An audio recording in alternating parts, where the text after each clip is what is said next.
Assalamualaikum dan salam sejahtera. Destinasi makan kali ini ialah di 10 Pots Steamboat and Grill Kemaman.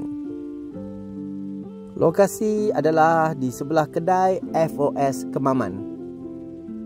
Di 10 Pots Steamboat and Grill mengamalkan all you can eat. Maksudnya boleh makan apa yang kita nak makan di sana selagi mampu.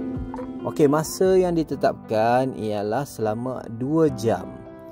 Apa yang menarik di sini ialah terdapat pelbagai pilihan makanan untuk kita pilih sementara kita nak grill and steamboat. Apa yang menarik, kita boleh buat aiskrim sendiri kat sini. Pelbagai topping aiskrim disediakan.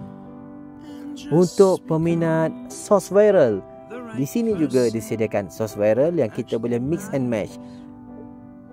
Campur je bahan ni, dah siap. Yup. Environment di sini sangat selesa dan mesra kanak-kanak. Untuk yang peminat bergambar di tempat cantik, di dalam ni memang cantik. Disediakan ruang untuk kita bergambar bersama keluarga.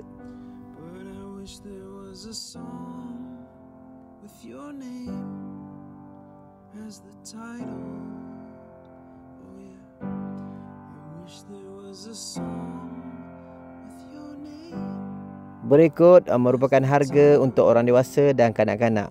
Okey, jangan lupa follow and subscribe. Bye, I love you. Muah.